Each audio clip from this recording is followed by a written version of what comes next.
Welcome back to the Gentleman's Gazette and a novelty on our channel. Today we'll do a reaction video.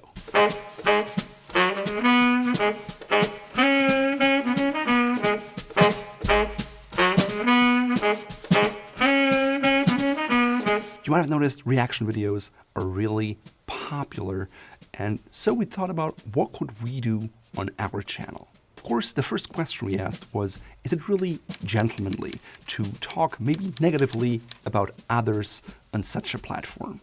There's this great quote from Ernest Hemingway saying, "There's no nobility in being superior to some other man.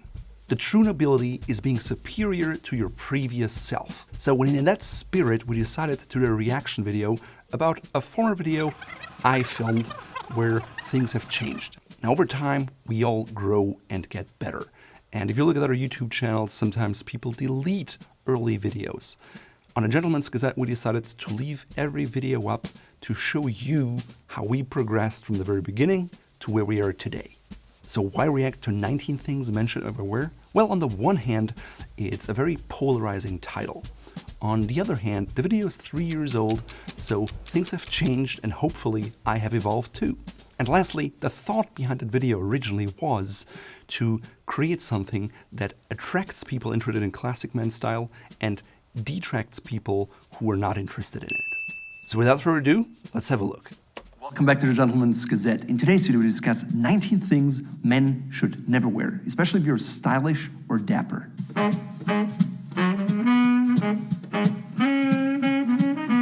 Video hasn't changed much, or at least the intro, still the same. Maybe it's time to redo that. I know some of you will say, in this day and age, I can wear whatever I want, and you're quite right. Today, you can wear whatever you want. At the same time, you can also inhale asbestos, or you can drink water from lead pipes. But just because you can, doesn't mean you should. Now that we got that squared away, let's dive. Definitely true today. Dive right in. The first thing you should never wear as a man are sandals. They look particularly bad when you combine them with socks, but even on their own, there may be something that people who are really into outdoor stuff wear. However, if you consider... Yeah, I'm still with that 100%. One thing I do notice, though, is that our sound is much improved. If you compare the sound quality back then and now, it just sounds a lot better. And if I hear myself, now I feel like it's me. Before, it was just ever so slightly off. Consider yourself stylish, or if you care at all about your outward appearance. I mean, look at that, my eye. It seems like with my left eye, I oftentimes twitch it a bit, and it's a little smaller and stuff. It's kind of funny. And of my hair, you can see I'm parting it in a different way now. Sandals will always make you look less smart and immature. The same goes for flip-flops. Unless you're at the pool or at the beach, a self-respecting man should never wear flip-flops in public. It's always easy to say what not to wear, but what should you wear instead? Yeah, flip-flops. I mean, I have them. My dad's from Brazil, and a lot of people wear them there. And I wear them to the pool or at the beach, but otherwise I think they're still overworn, and there are just better options out there. Well, for summer, I think an ideal shoe are alpargatas. They're actually shoes that are originally from Mallorca. And I know, we've gotten a lot of flack for alpargatas in the comments where people say, oh, it is a terrible shoe, I wouldn't be caught dead in them. And I get it, it's a little more out there, but from a classic point of view, if you go through the old-fashioned illustrations from the 1930s, that's what men actually did wear. And I still think they're kind of a fun summer shoe. Of course, they don't have much structure. Alternatively, maybe a pair of boat shoes will do as well. And they have a ute sole, which is some kind of a straw. Sometimes they have some rubber added to it. And then it's fabric. Sometimes it's woven, sometimes it's very thin. In any case, it's a summery shoe. It's airy. Man. I also got comments about my dry skin there. And you're quite right, I should have put on more lotion. It serves the same purpose as sandals or flip-flops. Yes, it's a lot more stylish. If you want to go a notch up in formality, go with perforated punch-hole leather shoes, or maybe even linen, because it absorbs the moisture from your feet and it looks very summery and elegant. The second thing you should never wear are... Yeah, linen or woven leather shoes are definitely still great, especially for summer because they're just more breathable than straight, like regular leather. cargo shorts. They just make you look like a douchebag, and I know some people love Cargo shorts. Obviously, you know, I'm not a fan of them. And if you listen to it again, I said it makes you look like a douchebag. Now, a lot of people take it as I'm calling people who wear cargo shorts douchebags. Technically, that's not quite right. Now, it's a very aggressive stance. And again, I made this video back then to kind of attract people who like suits and detract people who wear cargo shorts. If I would do it again, I would be less harsh. Because after all, in this day and age, anyone can wear anything. Them because they're functional. Having items in your cargo shorts pockets make you look asymmetrical, and because of that, it sends a subconscious signal to others that you're just not as well put together and they can't put their finger on it, but in any case, they will think less highly of you. My third men's style pet peeve is wearing a matching tie and a pocket square. Often, yeah, that's just such a terrible combo because it just shows that you tried, but you just failed. Sometimes they come in sets, usually in ugly, shiny satin, and sometimes they're even pre-folded pocket squares or pre-tied ties that you clip on. And if you wear this, it just looks so cheap and like you don't know what you're doing that you're better off skipping it altogether. Of course, wearing a tie and a pocket square makes you look dapper, and you should do that. 100% still on there. You heard me say dapper. For some strange reason, I said dapper probably 120 times. It makes you look dapper, so you look dapper to make you look more dapper, and it's just dapper. And it will always make you look dapper. I notice it now when I watched the video, and I think people came up with like a drinking game, take a shot every time he says dapper. So hey, make the best out of it and enjoy. However, you should always tie your own tie and fold your own pocket squares. Absolutely, 100%. We have a whole series on different tie knots and how to tie them, as well as how to fold pocket squares the easy way. Please check them out. Yeah, it's not that difficult, you know. My dad didn't teach me how to tie a tie. He just left his knot in the tie and put it back on. So I learned it, and I was like, hey, let's make some videos. It's simple, and then once you know it, it's like riding a bike. You won't forget it again. My fourth style pet peeve is wearing a suit with short socks. No one wants to see your hairy calves, and even if you shave them, it's just not appropriate, especially not in a business setting or an office setting. And if you go with a suit or with long pants or trousers or dress pants, you should always have over-the-calf socks. If you want to learn how to combine pants with shoes and socks so you look dapper. Yeah, I truly believe that still to this day. And you can tell at the Fort Belvedere store, we don't offer any short socks. They're all over the calf because it's the gentleman's choice. It's as simple as that. Please check out our guide on this here. The very thing you should never wear is a necktie with a dress shirt when the... Yeah, top button undone. No, it just looks lazy, and you're better off just skipping the necktie altogether. Top button of a dress shirt is unbuttoned. It just looks sloppy, and the sole purpose of wearing a tie is to make you look more dapper and elegant. Looking at the B footage, it's still crisp. It gets the point across, but I think today we would add more outdoor footage because it just makes it feel different. And soon I look forward to adding more slow motion to it, which is just a really cool effect that is not something we used to do back then. Care about what you look, and you should either wear the tie and wear it properly or not at all. So if you find yourself in a situation where it's too hot or you feel uncomfortable around your neck. That's right, all or nothing. But do you see my eye again? For some reason I do that, which is kind of funny because I don't notice it when I stand here, but when I see it, I'm like, oh, what am I doing? Take off a tie, roll it up, put it in a pocket, and unbutton the buttons. That looks much better. My sixth pet peeve are shirt collars that are too big. I see them all over the place, and sometimes people wear them with neckwear, which leads to puckering because when you tighten your tie knot, there's too much fabric and it just leaves unsightly waves. The golden rule of thumb that you read all over the place is that you can put 2 fingers in your collar and it should comfortably fit. The problem with that is I've never found a collar where I couldn't put 2 fingers in because your neck is flexible. Because of that, sometimes there's all these rules and they're just plain stupid. And if you actually follow them, you're like, what is that supposed to be? Is it helpful at all? No, but people still talk about it. So whenever you hear a rule, think about it, apply it, and see if it actually makes sense. You should wear a collar that doesn't leave any visible gaps when you stand still. Oh man, can you see? I got a bad shave there. You could see like hair poking out on the side. So not something that you should do. Usually, if your collar is too big, you'll find that there's a gap in the front and it should sit snugly against your neck. That will give you a proper look and is just dapper. The seventh thing you should never wear are square-toed shoes. Usually that's what you find in lower-end shoes. Yeah, there have been even reaction videos to this particular video because it was so polarizing, and I remember one guy saying, well, square-toe shoes are really trendy right now, it's absolutely what you wear, and in certain fashion circles, that is true.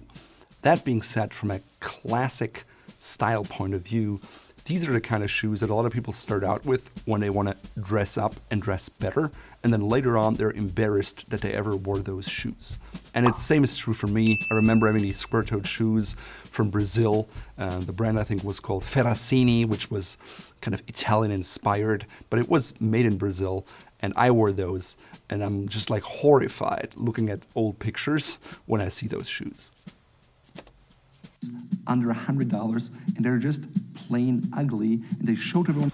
Even better, right? Here you have like exotic skin and shiny parts. Yeah, terrible. Like also these curved up shoes in the front with a square toe. It pains me. Around you that you have no clue about dressing well. When I grew up in Germany, there was a company named Lloyd's, and they sold tons of ugly shoes, and they were actually They're still around and they're still damn ugly. a little more expensive, so people considered them to be quality dress shoes, and for that reason, that style was perpetuated.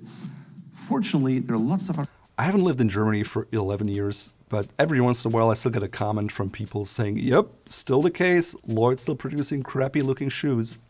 There are good companies out there that offer a nice round toe, or if you want something a little more square, go.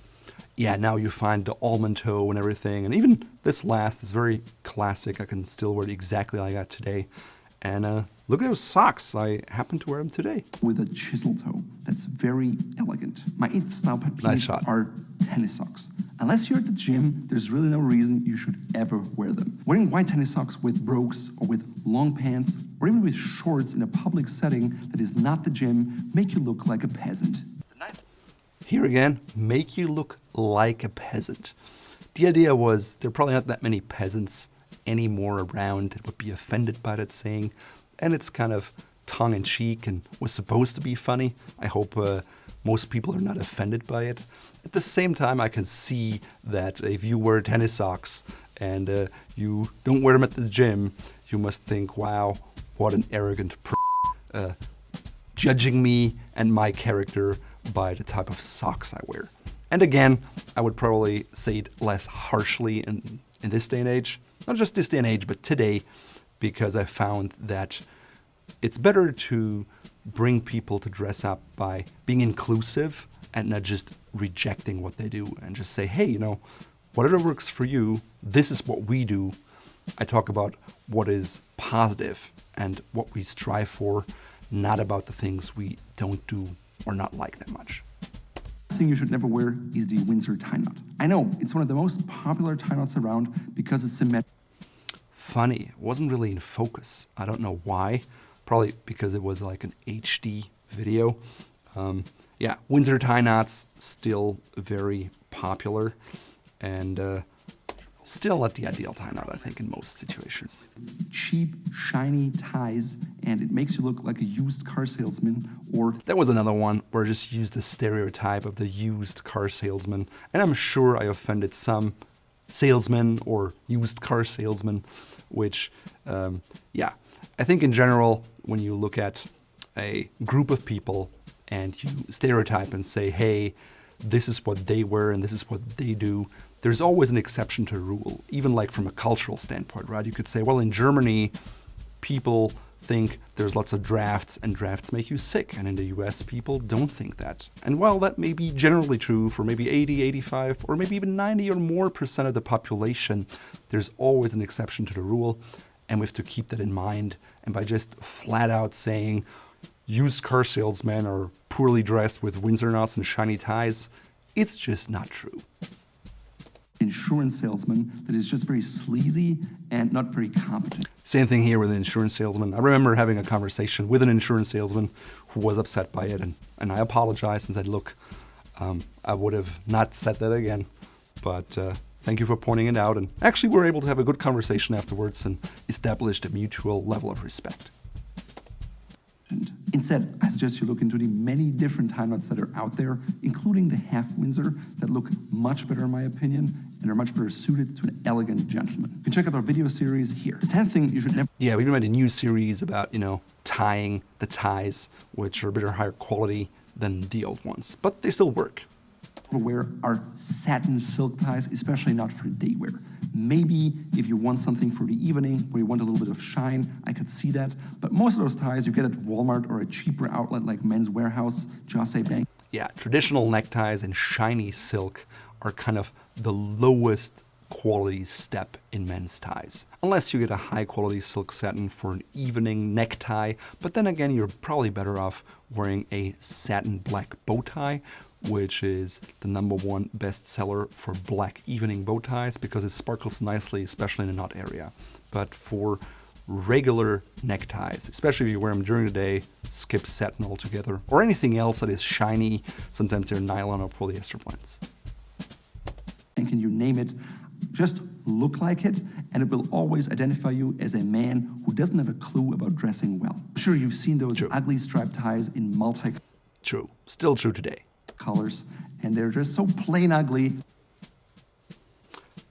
That's funny because I didn't catch it probably in the review. If I look at these Madras ties, for example, they're cool. I'd wear them. The paisley is a little bold, but still wearable, I think. The orange and blue striped tie, yeah, it's maybe a little out there. But there's a whole lot worse ties out there than what you can see here that's described as wrong. So I would definitely put a different picture in there today. I can't even find words for it. Instead, go with a tie that is silk, maybe wool, maybe cashmere, maybe some texture. Yep, these are nice ties, madder ties, grenadine ties, wool ties, all good. If it's all silk, go maybe with a jacket weave or a print. Look for something more matte that is timeless. It will stand the test of time, and it will always make you look dapper. Case in point, the Dapper, man. tie I'm wearing here right now is vintage. I've had it for years. It's probably 50 years old, but I can still wear it because it's not shiny. It's a classic small paisley pattern, and it just always looks dapper. My 11th I still have the tie, and I still look dapper. style pet peeves are sports sunglasses. Yes, you know what I'm talking about, those mirrored sunglasses that you maybe wear when you're outdoor in the woods and you have a physical activity. I mean, the only thing worse than that, in my opinion, are probably those sunglass covers that you wear over your regular glasses, which I've never seen anywhere outside the US, but yeah, it always pains me when I see that. I feel sorry for people who wear that and think they look great. Usually they're mirrored, sometimes they have... And again, that's just my point of view. They may look at me and think, wow, what a buffoon. He looks like he's out of this world, right? So we're all having our very personal angle. I have the angle of the classic style, and we're all subjective in our own ways. Rainbow colors, and they're just not something you should ever wear with a formal wardrobe in public. Instead, go with classic sunglasses that have stood the test of time, such as maybe a pair of aviators, maybe Wayfarers, or maybe you want to be like Steve McQueen, the king of cool, and to learn... Yeah, king of cool, Steve McQueen, Purcells. If you want to check out that Is It Worth It video, head over here. More about those sunglasses, please check out our guides here. My 12th pet peeve is when grown men wear jerseys in public. By that I mean sports jerseys that you usually only wear if you go to a sporting event and you want to support your team. Otherwise, they're wholly inappropriate and just always make you look very immature. Instead, go with any Very true. Same opinion today, hasn't changed. other kind of shirts you can find, but a jersey is just bad. 13. In the same vein, go Slogan T-Shirts. They just make you look like a 13-year-old boy who wants to express himself but doesn't know quite how, and it's not just immature. Chris made a camera now, may be wondering, because sometimes he wears these Slogan T-shirts. So, hey Chris, it's all still good. I'm not offended by it. I'm not offended by it. But I think, yeah, it's probably not the best way to present yourself. But it makes people laugh about you and that you actually wear this shirt. I have stuff where men actually wear t-shirts that say douchebag or haters will always hate. And while that may be the case, it's just better to not wear it plain in bold colors on your shirt, but to rather talk to people in person. My 14th style pet peeve is when men wear regular neckties for black tie events. You see it on the red carpet in Hollywood. Hollywood, man, yeah. We used to do these kind of black tie roundups for Hollywood, and I stopped doing them because it just was too depressing at times. Every year around the Oscars, and it's just plain wrong. This is a formal dress code, and it looks like you don't know what you're doing. If you want to learn more about black tie and why you have to wear a black bow tie, please check out our in-depth guide here. We even give you a free... Yeah, we have this black tie pocket guide that we wrote, but we also have what is probably the world's most extensive guide on black tie, including the entire history. So if you want to learn stuff about black tie, we got it all out there. It's all free information. So head over there and knock yourself out. Free PDF guide with cheat sheets so you can always look your best when it's black tie time. I also created a video about how to find the right black bow tie for your tuxedo and your situation. Please check it out here. The 15th thing... Yeah, I think we even have more bow ties now than we used to have at that time. So I probably have to make a new video. Or maybe Preston will. Or maybe Kyle. We'll see. You should never wear is a belt with a vest. A vest should be either worn... I still see that one all the time, especially with big buckles that are peeking out from underneath the waistcoat. Yes, you can wear it, of course, but why if you don't have to? With just side adjusters or suspenders, because a belt will create a gap between your waistband or your pants and your vest, and it just looks with the Hermes H buckle belt. By the way, if you want to learn if that is worth it or not, check out this video. Unsightly. You should also never have a tie that peeks out underneath of it, or maybe a shirt that pokes underneath of it when the vest is too short and the rise is too low, because that simply shows that you don't know what you're doing. Apart from that, it also accentuates your crotch area, and you want people to look into your face and into your eyes, not to your midsection down there. Man, the other thing I noticed is that we had all these like plain jump cuts. I think our editing has gotten a lot better. So it's really fun to see these old videos and how far we've come. I think only schoolboys should wear backpacks. Otherwise, there's no place for them in public unless you go hiking or to a expedition where that's kind of the only practical thing to carry. Yeah, I mean, the black backpack that you saw there, it is actually our backpack. It's like a camera backpack for when we go on a location shoot, and it just has to be practical, and we have to have all our lenses in there, our laptop, and all of our gear and cables and whatnot. So for those purposes, yes, a backpack is fine. If you go to the office, for example, I still think a more stylish and classic option is to skip the backpack. I know people have said, well, the problem with bags is that, you just have to weight on one shoulder versus a backpack is better for your back because it balances the weight. So I trust you that you know what works for you and what doesn't. But if you just look at it from a classic style perspective, especially those nylon backpacks are just terrible. Otherwise, with backpacks, it's very easy to hit people without even noticing it, which is not just rude, but just not polite. At the same time, it makes you look like a schoolboy, and you rather want to look like a grown man, so get a leather satchel instead, a briefcase, maybe a can. That first one we showed there, actually, it looks terrible. It has this kind of weird look. Let's watch it again here. Get a leather satchel. Oh yeah, now do not get that one. That looks really ugly. It has these Zemek buckles, and I don't know, maybe I reviewed it or Preston, or we just missed that. This is not a picture I would put in there. Yes, it's leather, but just because it's leather doesn't make it look nice. Instead, a briefcase. This briefcase, on the other hand, looks really nice. So that's something I would recommend you get. Has like this nice, round, English-inspired brass lock, and just looks very classic in my mind. Maybe a canvas one or something that suits your style, and leave the backpack with the schoolboys. My 17th style pet peeve are men who wear ties that are way too long. The problem is they come underneath their jacket And if you don't wear a jacket, they even accentuate your balls, which is just not where you want people to look at. Ideally, they look at your face and not at your crotch. Funny, I just said it before in the waistcoat context. So you can see, it hasn't changed, it's still true.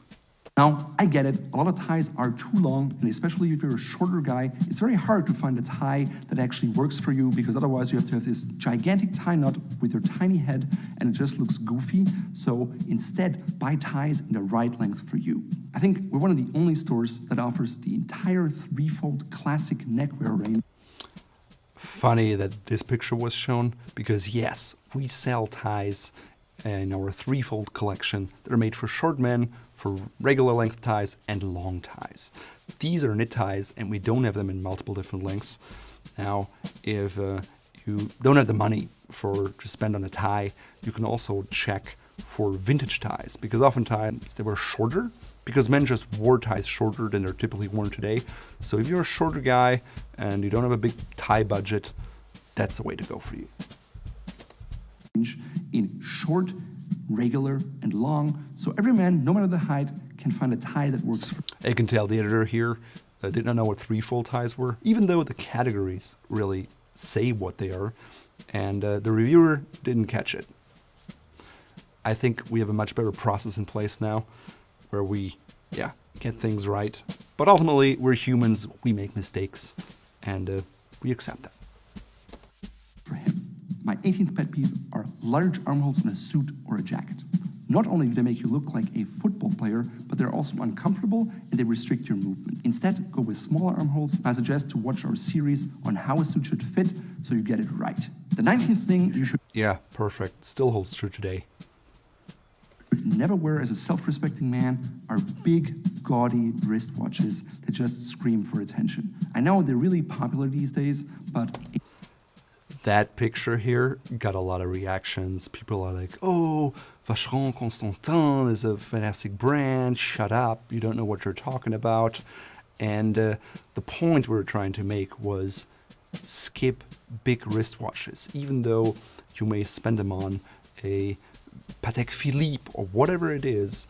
Just try to get a wristwatch that is right for your wrist size. And I think we put together an entire guide about that.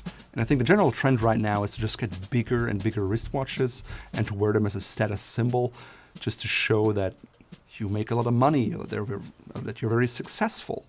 And especially Rolex is one like that, and you can check out our videos here about Rolex and what we think about them. But yes, I fully understand that this watch is a high-end watch. If you look at it, it is beautiful, but if it's too big and too chunky, I still think I wouldn't wear it. a smaller watch is just more sophisticated, especially if it's slimmer and it serves the same purpose, and it's just a hallmark of an elegant gentleman. In today's video, I'm wearing a custom-made three-piece suit, which... Now yes, this was a custom suit, and I say custom because that's a term that's widely used today, and this one came from a company by the name of Tom James. They offered to make me a suit, and I think it's a really large company that has salespeople all over the place that come to your office and measure you and just get you a suit, and they have different price ranges. I think on top is their Oxford price range, which sells for several $1,000s. This one was a lower price range, but it was still a very nice Holland and Sherry fabric, and I wanted a different silhouette.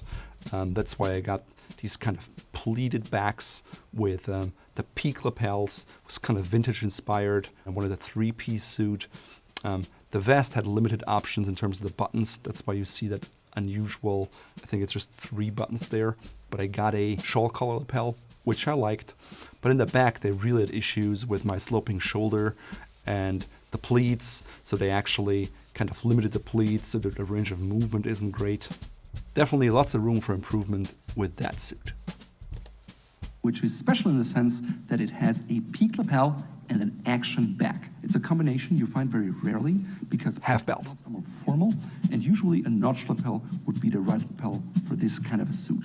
However, yeah, you could see there the person behind the camera didn't quite catch that my vest in the front wasn't laying flat properly. That's why it looks so weird there. Normally it doesn't look that weird, But again, I think now that's something we would catch simply because we're more aware, we have better processes in place.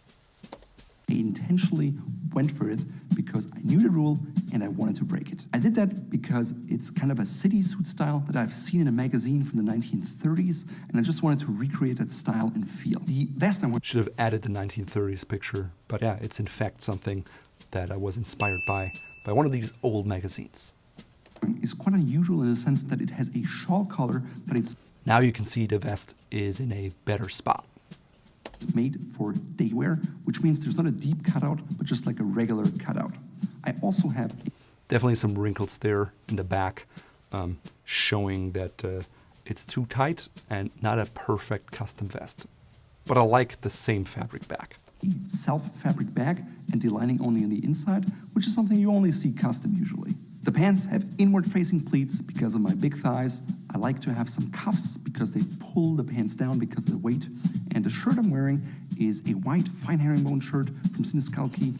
Yeah, I still wear pants with pleats, and some people are like, oh my God, you look like a grandpa, and no one wears those anymore today. And again, we like classic style, something that I can wear today, 3 years from now, 10 years from now, and it just suits my style. I'm not going with the fashion and what's trendy now, but maybe out of style tomorrow. With a club collar. The tie is vintage. I found it at a thrift store for a few bucks. I still have that shirt, still a great shirt. I mean, that one angle there, you saw my tie knot being loose. Shouldn't have been in there, but hey. It's very old, but it's still very nice, and it goes well with the yellow lining of my suit. The fabric is from Holland Cherry. It looks like a blue pin dot, but upon closer inspection, it's still a great fabric. Blue, light blue, and a black that creates a pin. The problem is, even though the fabric is fantastic and was a custom suit, since the fit is not 100%, I just don't wear it as often.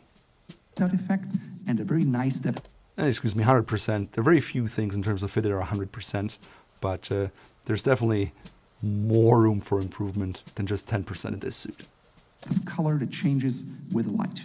If you pay attention to details, you'll see that usually I have the button on my single-breasted vests undone. However, this vest has only 3 buttons, so leaving the bottom one undone would be disproportional. The pocket. Man, this is a really long outfit rundown. I think we make them a lot snappier these days. Pocket square is from Fort Belvedere, and it picks up the yellow tones, but it adds some orange, some purple, just to break up the entire look and make it harmonious. The cufflinks I'm wearing are also vintage. It's an octagonal shape with cloisonné enamel, which means it's enamel that you can actually see through. The enamel creates a very nice effect, especially if you have light that falls on it. As you can see, yeah, again, super long, but I still like the color combination with the yellow and everything. Pocket square, all looks neat. The colors of yellow and blue go well with my suit and my tie. In the same vein are my socks, which are shadow strap socks from Fort Belvedere in navy blue and yellow. And while it's not the same color as my suit, the two-tone effect really helps to tie everything together. The shoes I'm wearing are single long straps with broguing on them and a wingtip. They have less broguing than a regular full brogue. They're made by Crockett & Jones and are from their higher-end bench grade. The buckles of my shoe are silver, which matches my sterling silver ring, which has a lapis stone, which is a nice blue with very few inclusions, and it matches my... Yeah, you can see the ring is not in focus there. Today we get that better. Cufflinks, as well the blue tones overall. That way everything is tied together, and it still has an accent in the form of my tie, my shirt. Man, you can really see, take a look at my hairline there, and take a look at it now. I'm definitely thinning out up here. Yeah, getting older, I guess. As well as the pocket square, it just looks dapper, classic, and timeless. Dapper. This video may be too extreme for some, but sometimes you have to take a stance, and I firmly believe in that. And if you enjoyed this video, or if you want to learn more about classic man style, please sign up to our free email newsletter, and we teach you how things evolved, why to wear them, why not to wear them, and you can take it from there and do whatever you want. Alright, overall I can see why this is probably the video that has the most dislikes, but at the end of the day it still has more likes than dislikes. But it was a very kind of polarizing video that got people to react, and maybe because of that it's still popular and YouTube recommends it because they realize that people just react to it, and a reaction is maybe better than no reaction.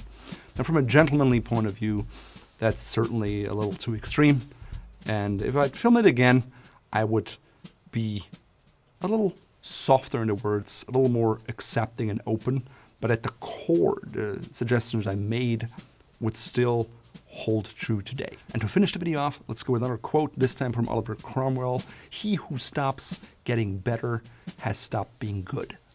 I firmly believe that, and oh wait, outfit rundown. So in today's video, I'm wearing a very different combination. It's a vintage tweed jacket that has this kind of green and kind of chartreuse tone. There's even like a blue undertone and maybe even some like greenish beige tones. I'm combining it with a vest, likewise in a greenish kind of sage tone maybe, and a shirt that is more contrasting in a small red check on a white background. I'm pairing it with a dark red tie from Fort Belvedere. And so there's contrast in that area, there's different texture, and the pattern of the shirt is a similar pattern to the one on the jacket, but they're different in scale and different in color. That's why I can wear them together. My pants brought a bit of contrast, but fit into the overall color scheme of green. It's a nice cavalry trill with, tones of green and brown, and it's a really nice cotton that is very soft, so I really enjoy wearing it during the fall season. My socks are burgundy and white striped shadow stripes from Fort Belvedere, which work with my shirt, and the boots I'm wearing are actually a pair of Chelsea boots from Carmina. They're dark brown and they're made out of woven leather, so they pick up that kind of checkerboard pattern from my jacket and from my shirt, thus tying the entire outfit together. The shirts don't have cufflinks, but I'm wearing a ring in rose gold, and it has a bloodstone with green and red, which works with the rest of my outfit. And my boutonniere is a small dark red or burgundy red carnation that picks up the color of my tie and adds a little bit of visual interest because my pocket here doesn't really have space for a pocket square because it's actually flapped. It's a very kind of sporty country detail.